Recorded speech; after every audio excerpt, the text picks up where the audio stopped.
Maurizio Belvedere. Sono un signore che è venuto ad abitare qui nel 91 perché ha sposato una ragazza veneta. Il lavoro però è a Roma e lavoro per un'associazione di categoria che raggruppa i produttori non italiani di macchine in movimento terra, carri elevatori, motori navali, mezzi di sollevamento e quant'altro. Volevo completare, perché Sì, non vengano fuori, come dire, i grattacieli, perché qua gli italiani non ne vogliono sapere di quella roba lì. Discorso E gli speculatori che ci mangiano. Lei ha ragione, perché il problema vero è questo. Sì, appunto. Non dobbiamo fare speculazione. Allora, a normativa vigente, perché il signore, l'architetto, essendo un architetto, ha fatto un sogno. Io mi chiamo Maurizio Belvedere e purtroppo faccio sogni quotidianamente. Il deputato perché lo sa? Perché il deputato, essendo componente della Commissione Bilancio, è uno dei nostri destinatari quasi quotidiani di note. E dall'eco bonus, quindi da 3 anni, noi stiamo martellando la Commissione Bilancio, ambiente, industria e lavoro su questi temi. Allora, dovrò fare purtroppo, e vi chiedo perdono, un richiamo normativo. Vi cito 5 norme e me ne vado.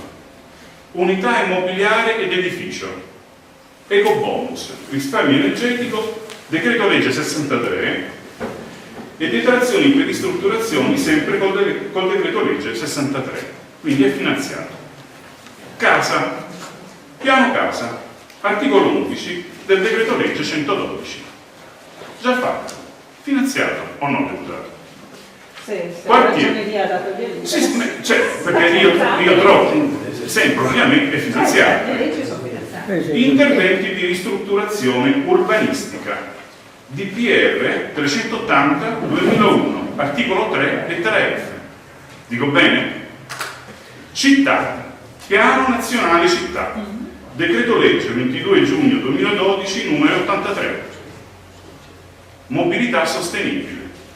Infatti leggo che il comune di Treviso, ieri sul Corriere del Veneto, le colonie gratis, e certo, devono essere gratis.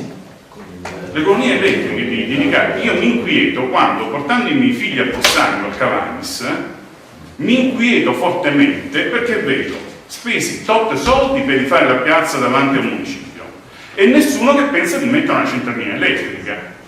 Nessuno pensa che a 2 chilometri c'è un golf club con le auto elettriche e io so solo che a Grado, quando un nostro socio ha installato un impianto di cogenerazione per alimentare il sistema termale, ha avuto una crescita del 3% del turismo tedesco, perché il turismo tedesco premia l'efficienza. Se faccio le colonnine di ricarica, tutta questa cosa poi ve la metto a disposizione, decreto legge 83, articolo 17 quinquies e articolo 17 sexies. Dov'è che io vado in panico, onorevole?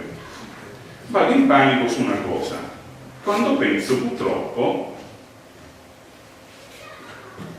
che in base all'articolo 30 2 nomies, vedi colleghi che parlano di bilancio, quindi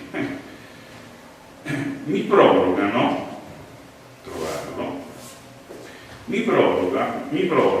al 31 dicembre 2014 le accise per la produzione elettrica da cogeneratore. Vi illustro una cosa.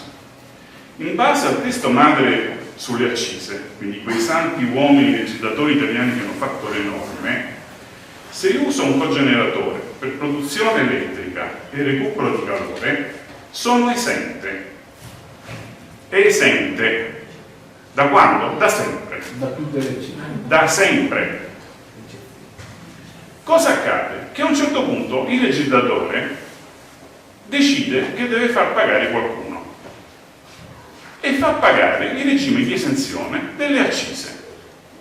L'articolo 32 nomies dice: a come del decreto 16 del 2012 convertito con modificazione legge 44, le parole 30 giugno 2014 sono sostituite 31 dicembre 2014. Cosa vuol dire? Che io sarei esente se uso un cogeneratore per produrre l'elettrico. Io della politica di incentivi, è 10 anni che la mia associazione dice che è una barbarie, perché chi abbiamo favorito? Quelli sotto i 20 kW? Onorevole, articolo 24, sempre del decreto legge 91.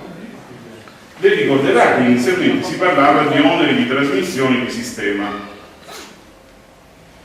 Bisogna fare anche nomi e cognomi. Il senatore Di Biagio, come la senatrice Fissore, ci hanno dato retta su questo. È un senatore Di Biagio, è un senatore eletto all'estero, lista civica, poi si è allontanato.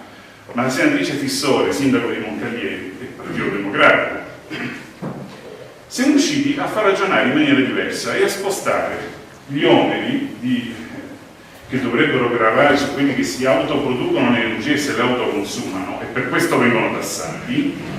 Quindi è come dire a un contadino che lui, dopo che si è coltivato una carota e se la mangia, si deve mettere uno scontrino fiscale sostanzialmente. È così, no? Allora, si dice che quelli che si sono autoprodotti e autoconsumati di energia, però poi penso al decreto energivoro, Presidente, con la mia industria e Confindustria.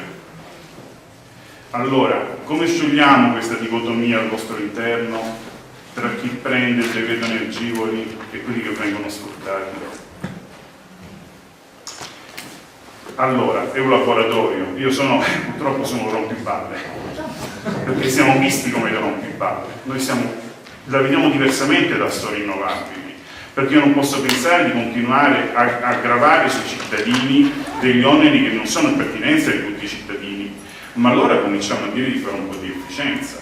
Se io vado in un'IPA della Pedemontana del Grappa, così ci siamo capiti, e scopro che i soldi del patto dei sindaci vengono usati, mi perdoni, deputato, per capire chi sono, ma io ho 56 anni, sono figlio di un carabiniere, nato a Genova, ho sposato una in Veneta, ho vissuto a Padova, a Bari, Roma, ho lavorato all'Aquila e a Perugia, ma io non voglio sapere chi ero, io voglio sapere chi sarò.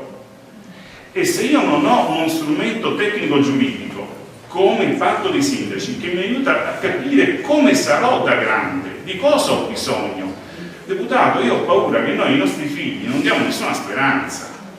Premesso che tutta questa attività di recupero del patrimonio urbanistico italiano, ma io non penso a Montichiello dove porterò i miei figli tra 48 ore, ma penso alla Mon, ma penso a Civita del Bagnoregio, penso a Gangi, dove quel sindaco ha fatto un'operazione coraggiosa per recuperare il patrimonio urbanistico del proprio paese.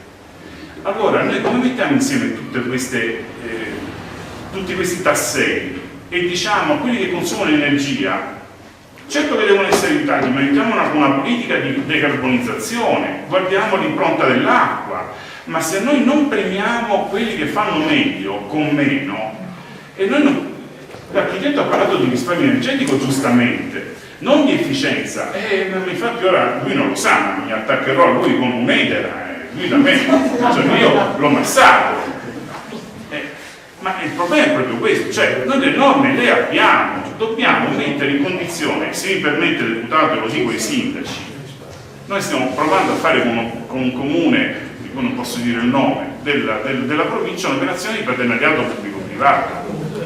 Il partenariato pubblico-privato è uno strumento giuridico previsto dal contratto dei lavori pubblici che viene usato fortemente in Emilia, in Toscana e nel Lazio, addirittura con la Camera di Commercio che fa i botti per dirlo a tutti. In Veneto non lo usa nessuno. Ma questo è uno strumento che consente alla pubblica amministrazione di mantenere la destinazione d'uso dell'immobile, di farselo mantenere straordinariamente da un terzo e in base a una convenzione il comune spenderà comunque meno di quello che spende oggi per gestirlo. Ma su queste operazioni noi ci stiamo, deputato, la prego di credermi, svolando. Non ne possiamo più di parlare al vento e dobbiamo trovare che le categorie professionali cerchino di parlare una sola lingua. Noi purtroppo siamo Confcommercio, perché quando gli imprenditori esteri che vendevano le macchine vendono in Italia fecero il Samoter e oggi noi rappresentiamo, a parte Komatsu che è l'unico produttore nazionale di macchine operatrici, ma noi siamo il resto.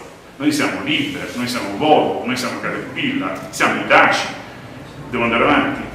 Allora, come Queste sono professionalità estere, ma io non posso sentirmi dire da sottosegretario non di appartenenza di questo governo che non si sviluppa la cogenerazione perché sono soldi che vanno all'estero. Lo vado a raccontare alla CPL Concordia, alla Bosch, una nota di colore, per dire che anche i tedeschi sbagliano. Voi sapete che gli impianti eolici tedeschi sono famosissimi. Metterò a disposizione un link dove l'amministratore delegato della Bosch Italia, il nostro socio, ha raccontato che gli impianti eolici in Germania vanno spinti da un motore. E sapete perché? Perché quando hanno messo le pale eoliche non si erano resi conto che ci servivano 4.000 km di cavo per portarli a terra, e una volta portati a terra l'energia non era consumabile. Vi mando il link. Grazie. Grazie a voi per la